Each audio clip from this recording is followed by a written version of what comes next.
It's about to be time for Camp NaNo again. Can you hardly believe it?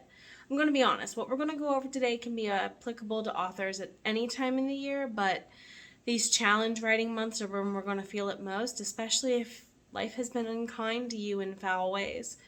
Let's go ahead and look at 5 ways that you can go ahead and step outside of your trauma and get back to creating anyway. Let's rock it.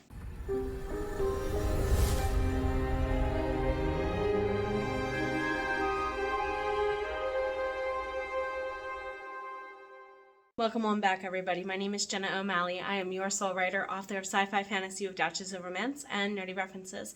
Alongside the raw healing stories my characters weave throughout time and space, I help other bards forge their stories that heal themselves and their readers from the soul, especially, like I said, when life plays foul and trauma and things happen through us, not necessarily to us. So, what are we looking at today? Like I said, most of us are participating in July 2024 or any writing challenge month for Camp NaNo, or maybe you're like me and participating in Ream Stories and Storytellers Rule the World's version, Scribbling Through Summer. I'm doing a combination of both, and as somebody who has lived through some complex trauma, we'll put it that way, these writing months, these challenge months, are sometimes where I doubt myself the most. So let's go ahead and look at those 5 things that you just gotta let go. And we're going to start with number 1, self-doubt. Oh boy, it's a tiny voice. It doesn't need a microphone, okay? I have a memory of my mother telling me as a very, very little child that all you're ever going to be is a starving author if you just want to write and if all you want to do is sing, because at one point in my life, that's really, truly all I ever wanted to do. After that moment was when I started saying, I'll either work with dolphins, be a therapist, or counselor of some kind, or what I ended up being, a school teacher. Well, the school teacher had me doing a lot of the therapy and counseling, and not with the benefits of added pay either. So what can you do to take care of self-doubt? A lot of the time, whenever I start hearing memories and glimpses of the nasty things my mother projected onto me that she did not like about her own life, I normally have some friends who now echo that. Stop letting your mom talk to you that way. Stop letting your mother bully you that way. Because I've had a couple of friends in the last few years who have said those very words to me, or as one of them, Mel Power, specifically said, I don't like it when your mother comes out of your mouth. It's like, oh God. So maybe surround yourself with a friend or two where you can be like, if you hear me saying this stuff, can you politely in your own way that call me out on it? But some of us do feel like we don't have the ability, nor the friendships or relationships at all times, because isolation is a thing, right? Therefore, you feel that pull yourself out of it. It's not that easy. So self-doubt, an easy thing to do is start doing some reflective writing. What are 5 things you did well recently that you didn't give yourself credit for? Literally start journaling that. Another thing you look at also in that vein is going to be letting go of perfectionism. I am a Virgo. I'm genetically, astrologically, and whatnot bound to be addicted to perfectionism. I now consider myself a recovering perfectionist because done is better than perfect. And the second that I put in the reps of showing up daily and drafting, even if it's 300 words, 1 sprint, it was at least something. And if I couldn't write that day, then I at least need to work on something in Canva related to it with marketing. You see what I mean? What is something that you can do if you can't get around the block of perfectionism? Is there something you can do creatively as a back door? Okay? Seriously. Bob Ross plays live on YouTube, on his own channel now. Go listen to him remind you why it's okay for the happy little accidents, the happy little trees to be there. Seriously, some of his paintings where he's like, man, don't worry about it. And he said, happy little trees, 6, 7, 8, 9 times in an episode. Those were some of the prettiest paintings he did. And it's because you literally, I think, him affirming, happy little tree, it's okay. It's a brush stroke in the masterpiece, as Charlotte Vessels, one of my favorite metal singers, would say. Accepting things are what they are takes practice. And there are times where I literally have to admit to myself out loud, done is better than perfect. Whew, it feels good for it to be done. Maybe it sounds weird, but saying it out loud to yourself, maybe you need to hear yourself say it. Just a thought. Also, of course, unhealthy comparisons. Guilty. This third one feeds into the other two, or can be a branch off of seeds from the other two in and of itself. How many of us are looking at other people's analytics on social media, other people's sales numbers? This is why I struggle to exist in certain author circles where all they care about is how many sales they made that month. Whereas with me, I giggle and grin and geek out more over people commenting on my stuff. That's fewer and farther in between than the other metrics and optics to go by. But for me, for one person to reach out and say that, for example, this recently just happened, to say that Arya is being funny and you can tell he's getting impatient with his winged ones and kind of has to, okay, kids, now in the moment. You know, somebody just admitting it made them giggle. It's like, yes, that is worth so much to me as a writer. And some of you understand this because you probably went, yes, when you wrote it. Or this is why I say, if you feel like throwing your device you're writing your thing on, don't do that. It's expensive.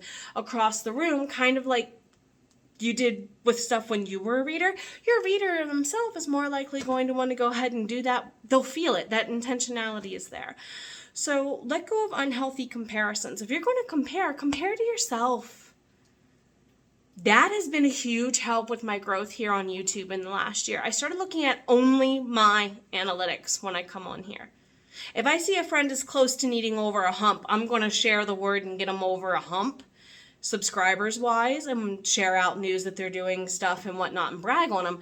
But I don't care what their numbers look like. That's for them to worry about and grow however they wish, because my channel is my channel. And it's the only one that I'm going to care about how it grows because it's my channel. Do it your way. Condition your audience to follow you your way, no matter what social media platform you're on, no matter whether or not you show your face. They'll follow you if they resonate. So stop comparing to other people. Compare to yourself. Are you doing better than a year ago? Yeah. Last year, me is going, Jenna, you're nuts for doing a video like this. I thought we were addicted to live streaming. Yeah, no. It's okay to change. The people who resonate will resonate and they'll follow you. It's okay. It's okay. And therefore, no negative self-talk. Number 4. A lot of us have that mean mom and dad situation, or in my case, 4 older brothers who said not so nice things. Okay, one brother in particular was loud enough for all 4. I'll word it that way. Therefore, stop the negative self-talk. It becomes a pattern to interrupt that. If you notice yourself talking negative, seriously, again, go back to saying it out loud and say, excuse you, how dare you talk to yourself that way? You deserve better. When you have negative self-talk, you're modeling to the world how you expect to be spoken to. Ew, cringe. Speaking it and thinking it, it goes into that whole thing of thoughts and sounds are literally sound waves of frequency, electromagnetic waves of frequency, if you want to get super woo-woo about it. It goes into that whole thing of, today's a bad hair day, therefore it's a bad hair day. Does it have to be? the whole day? Or can you spin it around and just brush your hair that needs dyed and washed out and pin it to the side so it looks okay enough to get through the video? Yeah. Hello, happening right now with the negative self-talk, right? Because a lot of you are looking at Jenna's hair and going, she's not that old. I started going gray when I was 16. It's genetic. There's nothing I can do about it. I will have this color all over my head before I'm 50. Just like my grandmother did, just like my aunt did, just like, because I know it's coming. So I need to not focus on the self-talk of the fact that it makes me look 20 years older than I really am and feel, but rather, hey, when I have the right shade of red, it looks pretty cool, kind of like Rogue from X-Men. I had a former teacher friend point that out to me in front of a class full of students. Greatest thing she could have said ever, because they would not let it live down for the rest of the year. Every time the gray would show, Mrs. S, because that's my married initial, your gray is showing. Yeah, I know. I'm feeling rather rogue-like today, you see. And it became a fun thing, and it resonates because I adore her as a character. So, therefore, do you really need external validation with 1 through 4 being what they are? Let's go ahead and consider 5. It is the number of change, and therefore I challenge you to change your need to look outside of yourself for validation. Did you wake up today? Thank the goodness, Lord, God, Goddess, Lady, whomever you want to call them above for that, or below, depending. I see you over there, Neftis. Or below. She's looking at me. Anyway. Also, what are you doing as far as seeking external validation for permission from other people for you to do something? This is something big I had to come into contention with here lately. Myself and my friends, we're all taking off and growing in our businesses kind of at the same time. We're also learning, therefore, we can't always say yes to each other and help each other out on every single launch, so we have to grow our groups. So that way we have just more people to cycle out when we need them, right? Some of us are in that, but you don't need to look for external validation or permission to do that. Sign the permission slip for yourself. Most of the people here listening are adults. Oh, speaking of not needing to seek external validation, we know how cats are. Ha. So I just want to remind you. Stop talking to those self-doubts and letting them forge deeper paths in your brain. You don't need them there. You've been showing up, rocking it out, jamming in your own way all along. And if you want to go ahead and do some more around here, check out my video editing class, linked in the description box. See you around. Mwah! Happy Nano. Happy Scribbling Through Summer. Bye! Thank you to our lovelies on Ream Stories over at Amaranth's Library and the Myrna Private Collection. Whether you're a human ally, sunwalker, bard, songweaver, merry misfit, or more, thank you for subscribing to our ranks. We thank you for all you do to support us. Want to join our endeavors? Head over to reamstories.com/Myrna Private Collection. That's reamstories.com/MERNA Private Collection, all one word, where you can access all of my books and more long before they are available at retailers and vendors.